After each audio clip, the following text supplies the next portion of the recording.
Imagine walking into your own sister's $1 million wedding rehearsal dinner, dressed to impress, only to find no seat, no place card, no recognition. They looked me dead in the eye and said, "Oh, darling, we only reserve seats for important guests." My own father just waved me off, telling me, "Don't make a scene, Hannah." That's when I knew, right then, that their entire world was about to come crashing down, and I was going to be the one to press the button. Hello, I'm Hannah. I'm 32 years old, and this is the story of how I transformed my sister's dream wedding into the worst nightmare of her life, completely legally and without lifting a single finger in anger. It started 15 years ago. My parents died in a car accident when I was just 17. All I had left was a single suitcase and a scholarship to finish high school. The Reynolds family, old money aristocrat from San Francisco, took me in as their ward. But let's be clear, it wasn't out of kindness. It was because Margaret Reynolds needed a convenient charity case to polish her philanthropist image for the country club set. From day one, they made sure I knew exactly where I stood. "Remember, everything you have is because of our generosity." Margaret would coo at me almost daily, usually while I was organizing Victoria's impossibly large closet or typing out her college essays. It didn't matter that I graduated summa cum laude from Berkeley or that I earned my MBA from Wharton. Achievements Victoria couldn't even dream of with her purchase degree from some third-tier school. In their eyes, I was always the grateful orphan. I worked 80 hours a week at Reynolds Holdings, building a portfolio worth over $500 million through strategic acquisitions and mergers that required razor-sharp focus and endless dedication. But at every family dinner, Richard would introduce me as Hannah, whom we've been kind enough to support. Meanwhile, Victoria, who spent her days flitting between charity lunches and spa appointments, was constantly hailed as the future of Reynolds Holdings. The irony wasn't lost on me. Not for a second. Every major deal that made headlines with Victoria's name plastered all over it, I had negotiated in conference rooms, often late into the night, while she was getting her nails done. Every brilliant strategic move attributed to her vision came directly from my analysis reports she never even bothered to read. But I stayed silent. I played my role, and I documented everything. Because orphans who've lost everything once before learn to build their security in the shadows, where no one thinks to look, where secrets are safe. The pattern was predictable, infuriatingly so. I'd spend weeks, sometimes months, analyzing market trends, identifying targets, structuring complex deals. Then, Victoria would swan in my office 5 minutes before a crucial board meeting, all false concern and syrupy sweetness. "Sister, dear," she'd purr, "just email me your presentation. I'll handle the delivery. You know how you freeze up in front of important people." She'd say it with such an air of doing me a favor. Anyone listening would have believed her.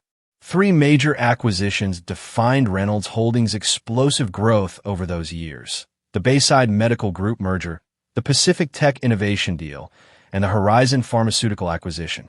Their combined value? A staggering $300 million. My email records detailed every single step. My 2 a.m. negotiations with CEOs, my financial models that predicted returns with 0.3% accuracy, my relationship building that secured us exclusive first looks. Victoria's contribution? Forwarding my work to the board with her signature, adding a smug little note. "Please find attached my analysis and recommendations." The Bayside deal alone should have earned me a partnership. I'd identified an undervalued medical group, structured a complex equity swap that avoided dilution for Reynolds Holdings, and personally convinced their skeptical founder to trust us. The morning after we closed, the San Francisco Business Journal ran a front-page story. Victoria Reynolds, the 28-year-old genius behind Reynolds Holdings' medical empire. Richard kept that framed article in his office, proudly telling visitors, "Victoria has such natural business instincts. We're grooming her to take over everything." All while I stood in the corner, taking notes like a glorified secretary. The truth was a bitter pill I swallowed daily. It was eating me alive. But what could I do? Challenge the very people who housed and fed me? Risk losing the only family, however toxic, I had left? So I swallowed my pride day after day, year after year, and I kept building their empire one stolen achievement at a time. The question wasn't if I'd reach my breaking point, but when. Then, just 3 days before the rehearsal dinner, everything shifted. Marcus Kim, the visionary CEO of Apex Ventures and one of Silicon Valley's most respected power brokers, called me directly, not through Reynolds Holdings, on my personal cell phone. "Hannah," he said, his voice calm but urgent, "I've watched you for 5 years. That Bayside deal? I know who really structured it. My forensic accountants traced the digital footprints." He went on to offer me a managing partner position at Apex, a $2 million base salary, 30% carry on a billion-dollar fund. You'll run your own portfolio, your own team, your own destiny. The numbers made my hands tremble. It was 10 times what Reynolds Holdings paid me. But Marcus wasn't finished. "There's a deadline. I need your answer 72 hours after Victoria's wedding. And Hannah, you need to exit Reynolds Holdings cleanly. No lawsuits, no drama, no bridges burned. My LPs won't touch controversy." That same afternoon, I overheard Victoria on a conference call from the room next door. She didn't know the walls were paper thin. Once the MedTech innovation acquisition closes, she bragged, "I'm restructuring everything. First order of business, getting rid of dead weight. Hannah's been useful, but I can't have my foster sister hanging around when I'm CEO. Bad optics." MedTech innovation. The $50 million medical startup I'd been researching for months. My proprietary analysis had identified it as undervalued by a staggering 70%. Victoria had been using my research, my financial models, my insider knowledge, to position herself as the mastermind behind the deal. The acquisition, she planned, would close the morning of her wedding, cementing her reputation as a business prodigy. I pulled up the contract she'd signed barely 48 hours earlier. Buried deep in Section 47, subsection 3, was something called Option 7. My pulse quickened as I read the fine print. Victoria had just made a $50 million mistake. The very next morning, I arrived early to discreetly gather a few files from my office. Victoria's door was ajar, her voice echoing down the empty hallway as she spoke with James Morrison, the incoming CEO of MedTech Innovation. "The announcement goes live at 9 a.m. on my wedding day," she chirped. "Perfect timing. Forbes, Wall Street Journal, Bloomberg, they'll all cover it. Victoria Reynolds closes historic deal on her wedding day." Can you imagine the headlines? She let out that distinctive, high-pitched trill that always meant she was deep in some Machiavellian scheme. "And your team is on board with the transition?" James asked, a hint of unease in his voice. "My team? Please." Victoria scoffed. "The only person who knows the technical details is Hannah, and she won't be a problem much longer. I've already drafted her termination letter, effective immediately after the ceremony. Daddy will sign it during the reception. He'll be too drunk on champagne to read it carefully." I stood frozen in the hallway, my phone recording every word. "Isn't she family?" James sounded genuinely uncomfortable now. "Foster sister," Victoria corrected sharply. "We took her in out of charity. She served her purpose. Besides, I can't have someone who knows where all the bodies are buried working for competitors. The non-compete I'm adding to her termination is ironclad. She'll never work in finance again." My phone buzzed in my hand. An encrypted message from my lawyer, David Smith at Ernst & Young. "Hannah, I've reviewed Option 7 in the MedTech contract. If triggered correctly, it's devastating. But you need documented proof of insider trading. Do you have it?" I looked at my phone, still recording Victoria's confession, then at the USB drive, clutched in my other hand, containing 5 years of forwarded emails where she'd passed off my confidential research as her own. "I have everything," I texted back. The St. Regis ballroom glittered with crystal chandeliers and gold accents that night. 150 guests in designer clothing mingled, sipping champagne, each finding their assigned seats at tables dressed in white orchids and silk. I walked the perimeter twice, my heart a cold stone in my chest. No place car with my name. "Looking for something?" Victoria appeared beside me, her voice honeyed with fake concern. "My seat," I replied, keeping my voice level.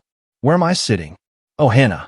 She touched my arm with her perfectly manicured fingers, a gesture that felt like a snake's caress. Budget constraints, darling. You understand? We had to prioritize actual important guests. I'm your sister, I said, my voice barely a whisper. Foster sister, she corrected with a wider, almost predatory smile, just as Senator Whitmore and his wife approached. There's a difference. We're family by circumstance, not choice. Richard materialized at my shoulder. Hannah, don't make this difficult.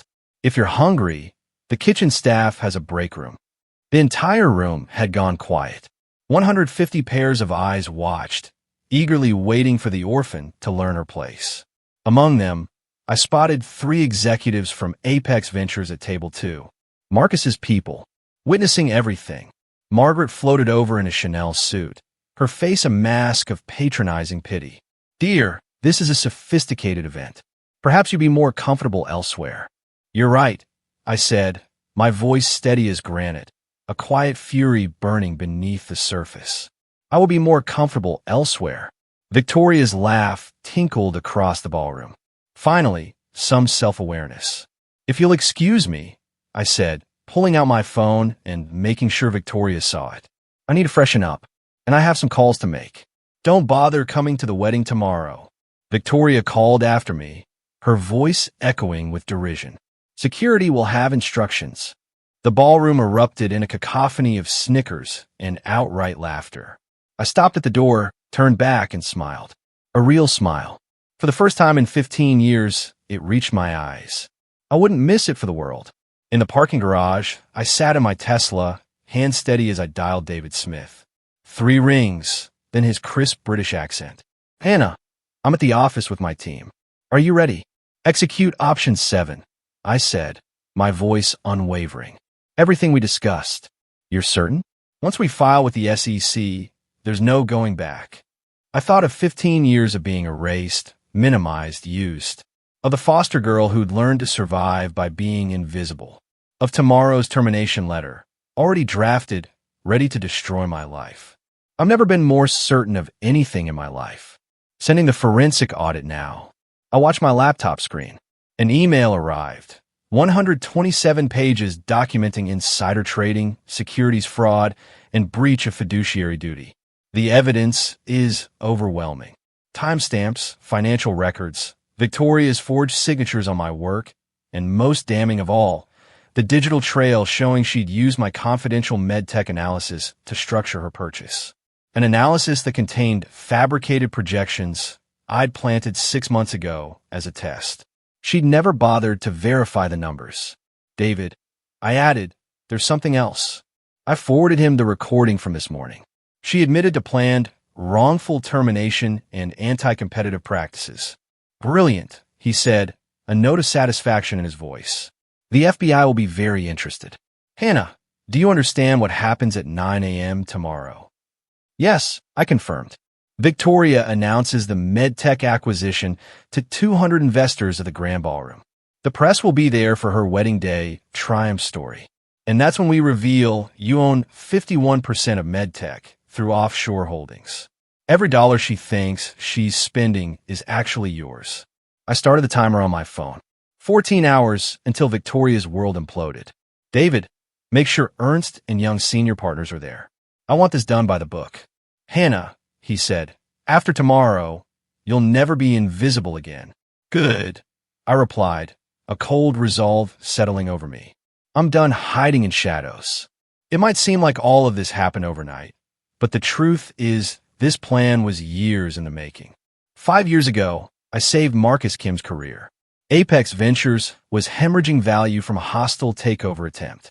Marcus had 48 hours to find a white knight investor or lose everything. Victoria was supposed to handle it. Reynolds Holdings could have been that savior. Instead, she went to Cabo with friends. I worked 72 hours straight, structuring a complex deal that brought in 3 sovereign wealth funds as defensive investors. When Marcus asked how he could ever thank me, I told him, remember this moment. Someday, I might need a door opened that only you can open. He kept his word. 3 years ago, he introduced me to offshore fund managers in the Cayman Islands. Completely legal, completely invisible, He'd said, "Build your ark before the flood, Hannah, and never let them see you building it." Through 3 separate funds, Prometheus Capital, Phoenix Holdings, and Resurrection Investments, I began quietly acquiring strategic positions in companies Reynolds Holdings would eventually target. My paltry salary from Reynolds was nothing, but my consulting fees to these funds for my analytical work were substantial. Every dollar went right back into acquisitions. 6 months ago, I identified MedTech Innovation. Its founder, Dr. Sarah Mitchell, was brilliant but desperate for capital. I approached her through Prometheus Capital with an offer. I'd provide seed funding in exchange for 51% equity, but with a twist. The ownership would remain hidden behind layers of legal structures until I chose to reveal it. "Why the secrecy?" she'd asked, puzzled. "Because," I explained, "someone is going to try to steal this company using my own research. When they do, I want them to sign every document, make every public announcement, and commit completely before they learn who really owns it." The share certificates were filed in 3 jurisdictions: Cayman, Delaware, Luxembourg, notarized and unassailable. My name appeared nowhere on them. Yet, everything led back to me. Victoria's fatal mistake wasn't just arrogance. It was pure laziness. The MedTech Innovation contract she'd signed was 200 pages of dense legal text. She'd skimmed it, signed it, and celebrated with champagne, never bothering to read Section 47, Subsection 3, Option 7. The clause was elegant in its simplicity. Any breach of fiduciary duty, including but not limited to the use of illegally obtained proprietary information, triggers immediate asset transfer to the majority shareholder. I had insisted Dr. Mitchell include it, knowing Victoria's pattern. And Victoria had walked right into it, using my stolen analysis that contained intentionally inflated projections for MedTech's cardiac device. Projections that would never materialize because the device didn't even exist. I'd invented it as a trap. The email trail was damning. Victoria had forwarded my confidential analysis to James Morrison with the subject line, "My research on MedTech, do not share." The metadata showed she'd never even opened the original file I'd sent her. She'd simply forwarded it within 30 seconds of receiving it. She'd committed securities fraud by claiming work she'd never even read. But the masterpiece was the timestamp correlation. Every trade Victoria made in the days before the announcement matched exactly with when she'd accessed my files.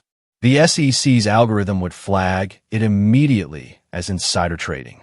She'd used material, non-public information, my information, to position Reynolds Holdings stock for maximum gain from the announcement. David Smith had run the numbers.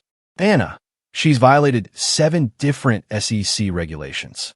The penalties alone will exceed $5 million. As for criminal charges, she's looking at potential jail time. "I don't want her in jail," I replied. "I want her to live with the consequences every single day for the rest of her life." By the way, if you're still with me, make sure to hit subscribe. More unbelievable stories and strategic plays are coming, and you won't want to miss them. The morning of Victoria's wedding dawned perfect. Clear skies, a gentle breeze, the San Francisco Bay sparkling like scattered diamonds. The St. Regis Grand Ballroom had been transformed overnight into a wonderland of white roses and gold accents. 200 chairs faced a stage where the signing ceremony would take place at exactly 9 a.m. The guest list read like a Fortune 500 directory. Tech CEOs, venture capitalists, hedge fund managers, and most importantly, Senator Whitmore's entire political network, including 3 members of the Senate Banking Committee.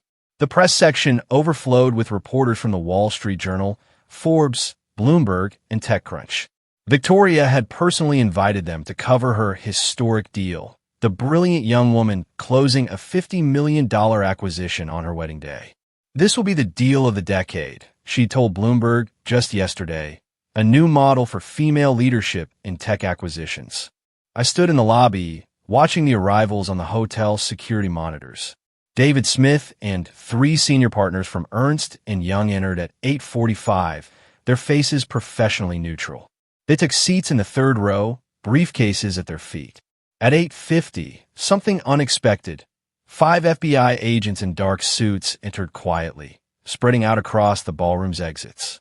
They didn't block them, just positioned themselves strategically.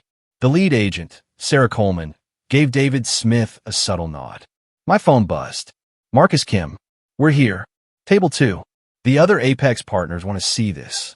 At 8:55 a.m., Victoria swept in through the side entrance in her wedding dress, a custom Vera Wang creation that cost more than most people's annual salaries. Her smile was radiant, her confidence absolute. She had no idea that Option 7 had been triggered at midnight, or that her entire world was about to collapse in front of everyone who mattered. Victoria commanded the stage like she was born for it. The spotlight hit her wedding dress, creating an ethereal glow that made the photographer's cameras click in rapid succession. 200 of San Francisco's most powerful people applauded as she approached the microphone. Good morning, everyone, she trilled, her voice saccharine sweet. Before I marry the love of my life in 3 hours, I wanted to share something extraordinary with you. She paused for effect, her smile electric.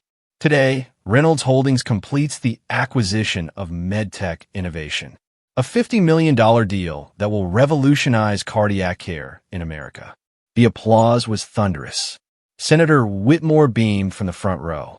Richard and Margaret stood beside the stage, their faces glowing with grotesque parental pride. This acquisition represents everything I believe in, Victoria continued, gesturing to the presentation screen behind her, which displayed the MedTech logo. Female leadership, innovative thinking, and the courage to make bold moves. They said I was too young, too inexperienced, but here I am, about to enter the billion-dollar club before my 30th birthday.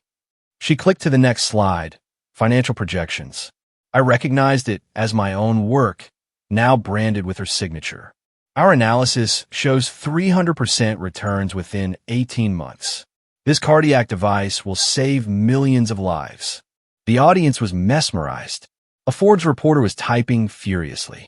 The Wall Street Journal photographer moved closer for a better angle.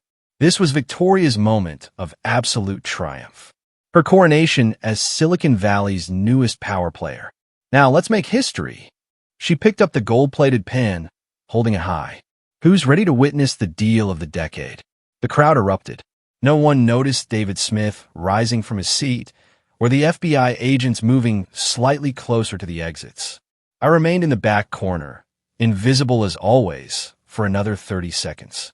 Victoria's pen was poised above the signature line when David Smith's voice cut through the celebration like a surgical blade. Miss Reynolds, I need you to stop. Ooh! The ballroom fell silent, every head turning. David walked toward the stage with the measured pace of someone who had done this before. His earnest and young credentials were clearly visible on his lanyard. 2 senior partners flanked him, carrying sealed folders marked Confidential SEC Filing. I'm David Smith, Senior Forensic Auditor with Ernst & Young. We have an urgent matter requiring immediate disclosure to all parties present. Victoria's smile froze. This is highly inappropriate. Security, but the security guard were looking nervously at the FBI agents, who had subtly moved to block any attempted interference. Senator Whitmore stood up, his face darkening. What is the meaning of this? David reached the stage, his voice carrying to every corner of the ballroom. Ms. Reynolds, before you sign that document, you should know that as of midnight last night, Option 7 in your original purchase agreement has been triggered. Option 7. Victoria's voice cracked slightly. What are you talking about? Section 47, subsection 3 of the contract you signed 48 hours ago, David explained calmly. The clause that transfers all assets to the majority shareholder in case of fiduciary breach. David opened his folder, pulling out a document with multiple official seals. We've been retained to inform you that you no longer have the authority to complete this transaction. The press section exploded with movement. Cameras swung toward the stage. Bloomberg's reporter was already live tweeting. Richard Reynolds pushed forward, his face purple with rage. This is ridiculous. My daughter owns this deal. No, Mr. Reynolds, David replied, his voice still calm. She doesn't. And in approximately 60 seconds, The actual owner will explain why. Victoria's face had gone utterly white beneath her makeup. This is impossible. Who would dare? Miss Reynolds, David interrupted. Please remain where you are. The presentation screen behind Victoria flickered to life. David's team had connected their laptop, and suddenly, 127 pages of forensic analysis appeared in rapid succession. Financial records, email timestamps, trading patterns, and, at the center of it all, a name that made Victoria gasp. Hannah Reynolds, beneficial owner. This is a comprehensive SEC filing documenting securities fraud, insider trading, and breach of fiduciary duty, David announced, his voice echoing in the silent ballroom. Every trade Miss Victoria Reynolds made in the past 6 months was based on stolen proprietary information. The evidence was methodical, devastating. Email after email showing Victoria forwarding my analysis as her own. Bank records showing suspicious transfers timed with confidential information she'd accessed. And then, the smoking gun, her recorded confession from 3 days ago. Her voice filled the ballroom, chillingly clear. Hannah's been useful, but I can't have my foster sister hanging around when I'm CEO. Senator Whitmore was on his feet, indignant. This is entrapment. It's illegal. No, Senator. FBI agent Coleman stepped forward, her badge visible. Everything here was obtained legally. We've been investigating Ms. Reynolds for 3 months based on SEC whistleblower complaints. This event just accelerated our timeline. The screen changed again. 3 offshore companies appeared. Prometheus Capital, Phoenix Holdings, Resurrection Investments. Arrows connected them to a single point. Beneficial owner Hannah Reynolds, 51% of MedTech innovation. Victoria stumbled backward, aghast. That's impossible. Hannah is nobody. She's just what, Ms. Reynolds? David asked, his voice laced with quiet steel. Just the person who actually negotiated every deal you took credit for? Just the analyst whose work you've been stealing for 5 years? Just the majority owner of the company you thought you were buying? The crowd was in chaos. Phones were out, recording everything. The Wall Street Journal reporter was on a live call with her editor. This wasn't just a scandal. It was a public execution. I walked through the main entrance, my heels clicking against the marble in the sudden, shocked silence. Every head turned. I'd chosen my outfit carefully, a black Tom Ford power suit that cost more than Victoria's monthly allowance. The kind of understated elegance that whispered, rather than screamed, money. The crowd parted like the Red Sea. I walked past the Reynolds family table, where Margaret sat frozen, a silent scream on her face. Past Senator Whitmore, whose face had turned a furious shade of purple. Past the press section, where cameras tracked my every step. 3 executives from Apex Ventures stood as I passed, a sign of respect that wasn't lost on anyone. I climbed the stage stairs without hurrying. Victoria stood there in her $50,000 wedding dress, looking like a child who'd been caught stealing candy. For the first time in 15 years, we stood as equals. No, not equals. For the first time, I stood above her. Good morning, I said into the microphone, my voice steady and professional. I'm Hannah Reynolds, the majority shareholder of MedTech Innovation. The ballroom erupted. Cameras flashed like strobe lights. Richard Reynolds pushed toward the stage, but FBI agents stepped into his path. I waited for the chaos to settle, maintaining unwavering eye contact with Victoria. You, she whispered, the microphone catching it, amplifying her raw disbelief. You're nothing. You're nobody. You're just the charity case we took in. Yes, I replied calmly. I was the charity case, the foster child you reminded daily of her place, the workhorse whose achievements you stole. I turned to address the audience. But I'm also the person who owns 51% of MedTech Innovation through completely legal offshore holdings established 3 years ago. Every document Miss Reynolds signed, every announcement she made, every dollar she thought she was spending, it's all mine. The PowerPoint presentation resumed, this time showing my complete ownership structure. David Smith narrated with clinical precision as 3 years of careful planning unfolded on screen. 6 months ago, Miss Hannah Reynolds, through Prometheus Capital, provided seed funding to medtech innovation in exchange for 51% equity. Click. Share certificates from 3 jurisdictions appeared. The ownership was structured through Cayman Islands, Delaware, and Luxembourg entities. All completely legal, all properly filed. The next slide showed a familiar document, my analysis of medtech that Victoria had stolen. But David zoomed in on a particular section, highlighting it in red. This cardiac device projection showing 300% returns? It doesn't exist. Ms. Hannah Reynolds invented it as a trap, knowing Victoria would steal the analysis without verification. Gasps rippled through the crowd. Victoria's legs buckled. "You set me up?" she choked out. "No," I said clearly. "You stole proprietary information and committed securities fraud. I simply documented it." I clicked to the next slide. Email timestamps showing Victoria accessing my files, forwarding them within seconds, claiming credit and messages to investors. Every email, every file, every login was tracked and traced. You never even opened the documents you claimed to author. The FBI agent stepped forward. "Miss Victoria Reynolds, we have questions regarding insider trading activities. You've made 17 trades based on material, non-public information stolen from Miss Hannah Reynolds." But the final blow was still coming. I clicked to the last slide. Option 7 triggered. The clause appeared in full. Each word a nail in Victoria's coffin. Due to breach of fiduciary duty, all rights to medtech innovation transfer immediately to the majority shareholder. The $50 million Reynolds holdings wired yesterday? It's being returned with penalties for contract violation.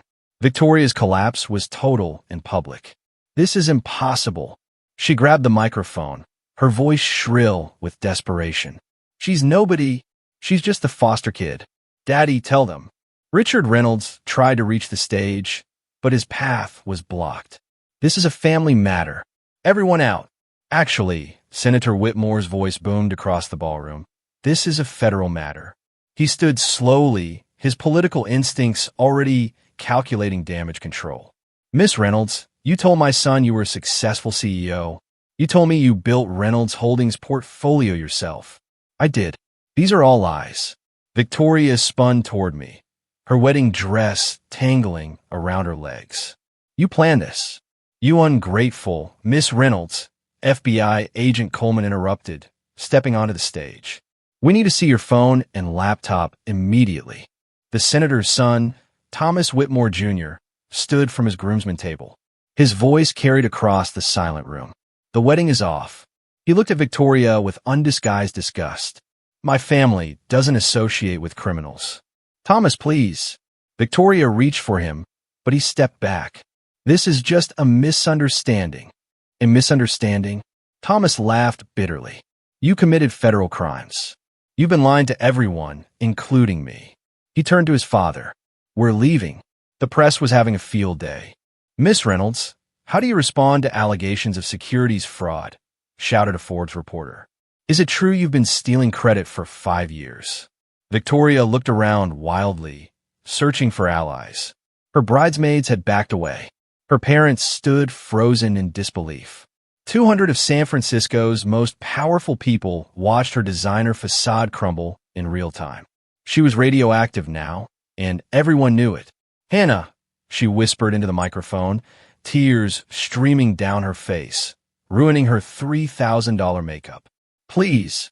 The legal machinery moved with stunning efficiency. 2 SEC enforcement agents approached the stage with official documents. "Victoria Reynolds, you're being served with a cease and desist order. All your financial accounts are frozen pending investigation." David Smith pulled up his tablet, reading from an official notice. As of 9:04 a.m. Pacific Standard Time, the Securities and Exchange Commission has initiated formal proceedings against Victoria Reynolds for violations of Section 10B of the Securities Exchange Act and Rule 10b-5. Richard Reynolds finally pushed through to the stage, his face purple with rage. "This is corporate assassination. I'll sue everyone in this room." "Mr. Reynolds," Agent Coleman said calmly, "Reynolds Holdings stock has been suspended from trading on the NYSE. The company has lost 40% of its value in the past 15 minutes. Margaret Reynolds fainted. Two guests caught her before she hit the floor. The press photographers didn't miss a shot. I pulled out my phone, showing a trading screen to the audience. I shorted Reynolds Holdings stock at 9 a.m. this morning. Completely legal when you're not using insider information. Just publicly available evidence of fraud. The profit counter showed $12 million and climbing. These funds will be donated to foster care organizations across California. You destroyed us, Richard screamed. After everything we did for you. No, I replied evenly. Victoria destroyed you when she chose to steal, lie, and commit fraud. I simply exposed the truth. The Wall Street Journal reporter raised her hand. Miss Hannah Reynolds, what happens to MedTech innovation now? The company continues under my leadership, I stated.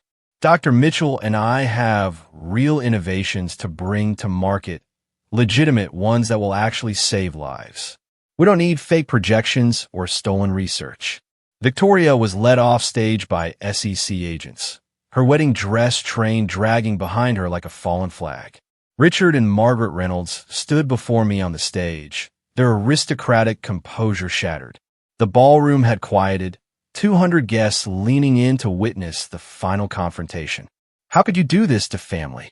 Margaret's voice trembled, her perfect society facade cracking. What family? I pulled out my phone, connecting it to the sound system. Let me remind you what family means to you. My recording from the rehearsal dinner filled the ballroom. Margaret's cultured voice rang out. Dear, this is a sophisticated event. Perhaps you'd be more comfortable elsewhere. Then Richard's, Hannah, don't make this difficult. If you're hungry, the kitchen staff has a break room. The crowd murmured. Several society matrons who knew Margaret looked appalled. The recording continued with Victoria's voice. We're family by circumstance, not choice. You taught me everything I know about family, I said, disconnecting the phone. You taught me that family is transactional, that love has conditions, that worth is measured by bank accounts and bloodlines. I looked at them steadily. So, I learned to play by your rules. And I won. We raised you. Richard sputtered. Fed you, educated you. You used me. I retorted, my voice sharp. For 15 years, I was your unpaid servant, your tax write-off, your charity case to parade at galas. I gestured to the screen, still showing MedTech as ownership structure. But while you were teaching Victoria to take credit for my work, I was learning from the best. You showed me that in your world, only power matters. So I acquired it. Margaret found her voice again. We can work this out. You're still family. No. The word cut through her plea like a knife. I was never family to you, and now I never will be. There's one more thing. I clicked to a new slide on the presentation screen. The Reynolds Holdings ownership structure appeared, with a new name highlighted in gold. Hannah Reynolds, 30% shareholder. The ballroom exploded. Richard staggered backward. That's impossible. Our shares aren't publicly traded. They became available 90 seconds ago when the stock crashed 40%. I explained, showing the Bloomberg terminal on my phone. Distressed asset funds controlled by Apex Ventures purchased every share that panicked board members dumped. Those shares were immediately transferred to me as part of my signing bonus. Marcus Kim stood from table 2, his voice carrying across the room. As of this moment, Hannah Reynolds is the largest individual shareholder of Reynolds Holdings. The board, Richard gasped. The board has already been notified, I continued. An emergency shareholder meeting has been called for Monday morning. The agenda has one item, your removal as CEO. I looked at the 3 board members present in the audience. I believe we have quorum for a preliminary vote. One by one, 3 hands raised. The vote was unanimous.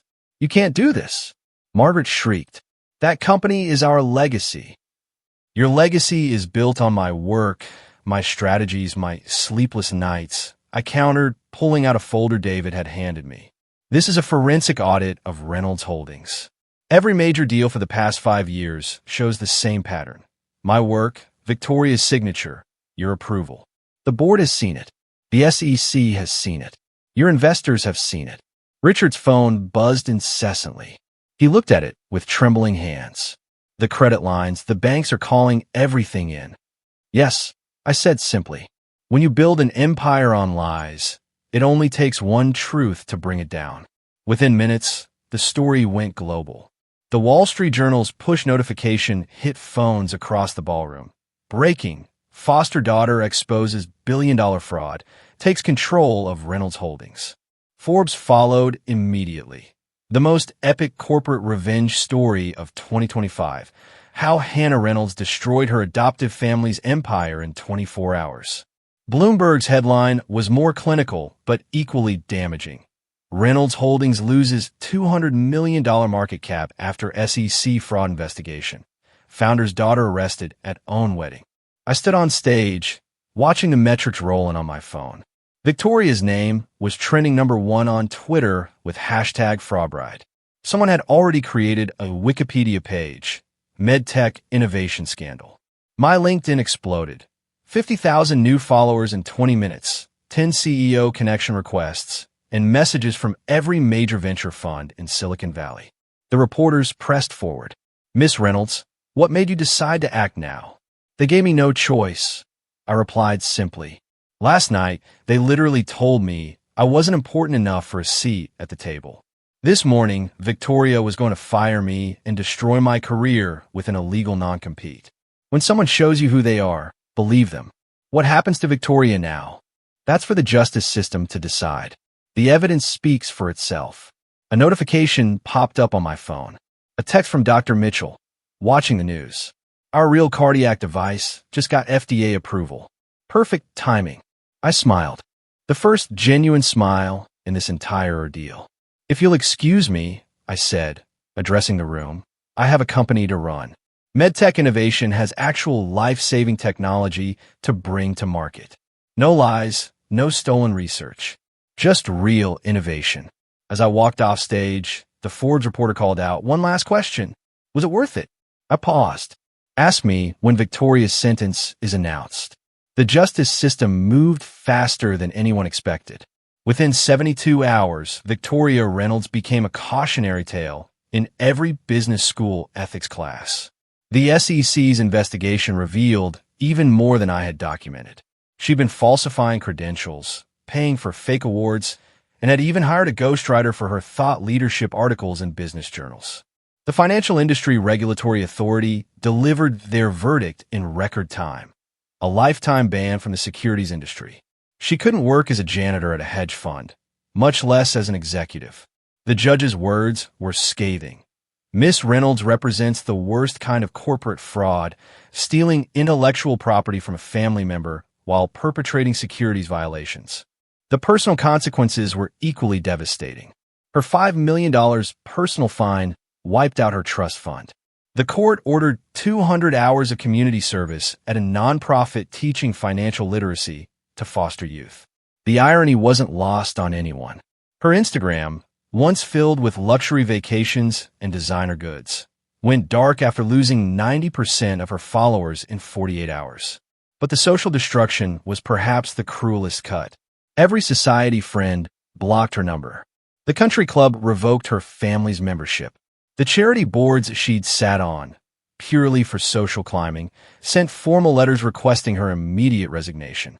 Even her favorite restaurant suddenly had no reservations available, ever. Thomas Whitmore Jr. gave one interview to Vanity Fair. "I dodged a bullet. Imagine being married to someone capable of such deception." His father, Senator Whitmore, went further. "This kind of corporate malfeasance is exactly what my anti-fraud legislation aims to prevent." The girl who'd spent her life cultivating an image of perfection was now radioactive. From princess to pariah in 72 hours, with every second of her downfall captured in 4K resolution. 2 weeks later, Richard and Margaret requested a meeting through their lawyer. I agreed to see them once in my office at Apex Ventures. My territory, my terms. They looked older, smaller, their aristocratic bearing replaced by raw desperation. Richard's hair had gone grayer. Margaret's hand shook as she clutched her purse. Not the Hermes she usually carried, but something modest. The banks had frozen most of their assets. "Hannah," Richard began, his voice lacking its usual authority. We need to talk about the family company. Reynolds Holdings is not a family company anymore, I stated, my voice level. It's a publicly traded corporation where I'm the largest shareholder. We're still family, Margaret pleaded, her eyes glistening. Whatever happened, we raised you. You housed me.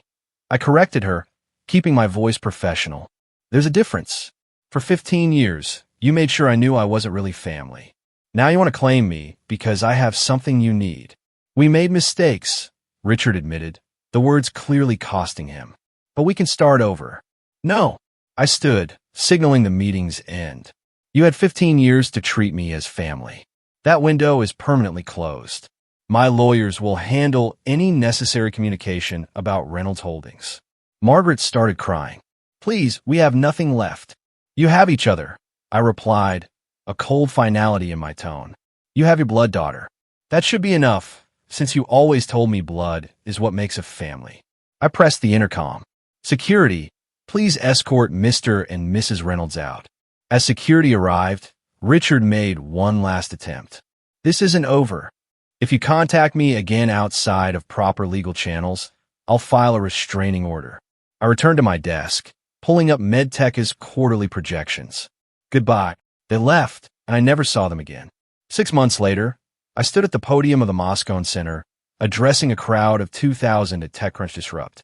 As managing partner of Apex Ventures, I was announcing our newest initiative, a $100 million fund exclusively for female founders who'd been overlooked by traditional VCs. The Phoenix Fund, I said, the name drawing applause, will invest in women who've been told they're not important enough, not connected enough, not enough, period. Because I know what it's like to be underestimated. Marcus Kim watched from the front row, proud of his protege. In 6 months, I'd grown Apex's portfolio from $1 billion to $2 billion through strategic acquisitions and my network of previously invisible talent, the assistants, analysts, and associates who actually did the work while others took credit. MedTech Innovation, renamed Phoenix Innovations, had just closed a Series B at a $5 billion valuation. Dr. Mitchell's real cardiac device was saving lives across 3 continents. We even donated the technology to Doctors Without Borders, ensuring it reached beyond just wealthy patients. But my proudest moment came when I announced a $10 million donation to Foster Success, a nonprofit supporting aged-out foster youth with education and career placement. Every foster kid deserves a chance to build their own empire, I told the crowd. The Wall Street Journal ran a profile titled The Phoenix Files, how Hannah Reynolds rose from foster care to Forbes 30 under 30. They wanted to focus on the revenge story, but I redirected them. Success is the best revenge, I said, but boundaries are the best protection. I'm not defined by what they did to me, but by what I chose to build despite them. My phone buzzed with congratulations from CEOs, founders, and investors worldwide. Not one message from the Reynolds family. Exactly as it should be. 1 year to the day after the wedding disaster, Phoenix Innovations went public. The IPO valued the company at $5 billion, making me worth just over $2 billion on paper. I rang the opening bell at the New York Stock Exchange, wearing the same black Tom Ford suit I'd worn when I took the stage of Victoria's wedding. The contrast between the Reynolds family members couldn't be starker. Richard had retired in disgrace to a modest apartment in Marin County, his reputation forever tainted. Margaret moved to a small villa in Portugal, living off the remnants of her inheritance, too ashamed to show her face in San Francisco society. Victoria worked at a department store in Sacramento, the only job she could get with her criminal record and lifetime ban from finance.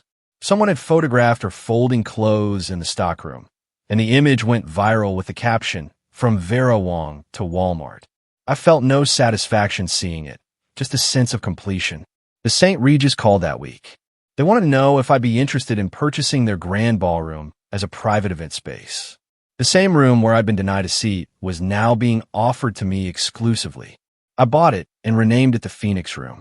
The first event held, there was a gala for Foster Success, raising $15 million for aged-out foster youth. I made sure every attendee had a hand-engraved place card at their seat. Everyone was important enough. During my speech that night, I said, "This room once represented everything I couldn't have."